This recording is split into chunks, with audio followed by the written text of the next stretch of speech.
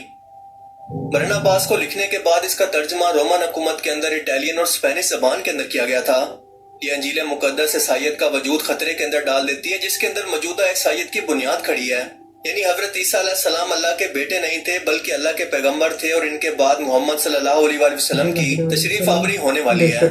حضرت ابراہیم علیہ السلام نے اپنے جس بیٹے کو قربانی کے لیے پیش کیا تھا وہ حضرت اسحاق نہیں تھے بلکہ اسماعیل علیہ السلام تھے، جن کی نسل سے محمد رسول اللہ صلی اللہ علیہ وآلہ وسلم تشریف لائے۔ حالانکہ بنی اسرائیل قوم کی رسول اللہ صلی اللہ علیہ وآلہ وسلم کا انکار کرنے کی ایک وجہ یہ بھی تھی کہ آپ انبیاء کرام کے سلسلے یعنی حضرت اسحاق علیہ السلام کی نسل سے نہیں تھے بلکہ حضرت ابراہیم علیہ السلام کی نسل سے تھے، اور یہود و نصارہ آج بھی یہ مانتے ہیں کہ حضرت اسحاق علیہ السلام کو اللہ کی راہ کے اندر قربانی کے لیے حضرت ابراہیم علیہ السلام نے پیش کیا تھا، جو کہ سچ نہیں ہے۔ اسی لیے کرسچن پادری اسے صدیوں سے اپنی عوام سے چھپاتے آ رہے ہیں، اور یہ انجیل بتاتی ہے کہ اس کے علاوہ ان سب بائبل کی کتابوں کے اندر وقت کے ساتھ ساتھ بدلاؤ اور ملاوٹ کی گئی ہے۔ آج بھی کرسچن پادری اس کا جواب دینے کے بجائے اسے بائبل کا اسلامی ورژن کہہ کر اس کا انکار کرتے ہیں، جو کہ بہت ہی لاجیکل سا جواب ہے، کیونکہ اگر ایسا ہوتا تو باقی انجیل کے نسخوں کو بھی بالکل اسی بنیاد پر مستند نہیں مانا جا سکتا، اور اگر واقعی ایسا تھا تو آج یہ کتابیں ہر مسلمان عالم کی لائبریری کے اندر موجود ہوتی، اسے پڑھایا جاتا اور اس کی تبلیغ کی جاتی، پر اسلامی تاریخ کے اندر کہیں پر بھی کسی بھی لٹریچر کے اندر اس کا ذکر نہیں ملتا۔ اور ویسے بھی سوچنے کی بات تو یہ ہے کہ رسول اللہ صلی اللہ علیہ وآلہ وسلم کی آمد سے تقریباً 75 سال پہلے کون سا مسلمان موجود تھا جس نے یہ کتاب لکھی؟ ترکی کے اندر سمگلنگ روکنے کے لیے تلاش کے دوران ایک کلیکٹر کے پاس سے یہ نسخہ اتھارٹیز کے ہاتھ لگا، جو کہ کسی جانور کی کھال پر سونے کے پانی سے لکھی گئی تھی، جسے آج بھی ترکی کے ایک میوزیم اینتینوگرافی میوزیم کے اندر رکھا گیا ہے۔ اس کتاب کے چیپٹر 39 کے اندر یہ واضح طور پر لکھا ہے کہ میرے بعد ایک اور پیغمبر آنے والا ہے جس کا نام محمد ہوگا، اور وہ نئی شریعت کے ساتھ آئیں گے۔ کرسچن پادریوں نے اسے اپنی عوام سے چھپانے کی بہت کوشش کی تاکہ ان کی دین کی ٹھیکیداریاں، ان کے عہدے اور ان کی عوام پر ان کا کنٹرول باقی رہے، یہ سچ دنیا سے چھپاتے رہے، لیکن سچ کی تو خاصیت ہی یہی ہے کہ وہ کبھی نہ کبھی دنیا کے سامنے آ ہی جاتا ہے۔ برناباس اس کتاب کے شروع کے اندر اسے لکھنے کی وجہ بیان کرتے ہوئے کہتے ہیں کہ میرا مقصد ان لوگوں کی اصلاح کرنا ہے، ان لوگوں کا ایمان بچانا ہے جو کہ شیطان کے دھوکے میں آ کر یسوع کو اللہ قرار دیتے ہیں، یعنی حضرت عیسیٰ علیہ السلام کو اللہ کا بیٹا بنا رہے ہیں، ختنہ کو غیر ضروری اور حرام کھانوں کو حلال قرار دیتے ہیں، اور وہ مزید کہتے ہیں کہ اس زمانے کے اندر رومن کیونکہ بت پرست تھے، مورتیوں کی پوجا کرتے تھے، اور اسی لیے حضرت عیسیٰ علیہ السلام کے معجزات دیکھ کر انہی لوگوں نے سب سے پہلے انہیں اللہ کا بیٹا کہنا شروع کر دیا، جو کہ بعد میں بنی اسرائیل کی عوام کے اندر بھی مشہور ہو گیا۔ خود حضرت عیسیٰ علیہ السلام نے بھی اس عقیدے کا انکار کرتے ہوئے اسے پھیلانے سے روکنے کے لیے بہت کوششیں کی، اور یہ تمام کوششیں اس کتاب میں واقعات کی صورت میں لکھی ہوئی ہیں۔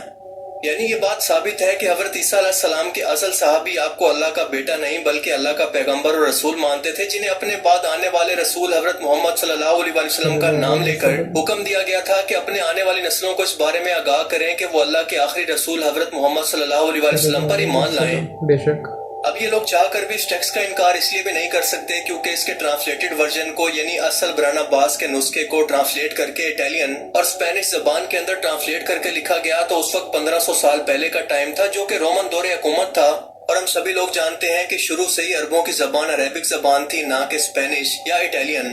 یہ دونوں زبانیں اس ٹائم کے اندر آج کے موجودہ یورپ کے اندر بولی جاتی تھی، جو کہ اس ٹائم کے اندر یعنی آج سے 1500 سال پہلے رومن حکومت کا حصہ تھے، یعنی کسی مسلمان کے تو اسے لکھنے کا سوال ہی پیدا نہیں ہوتا۔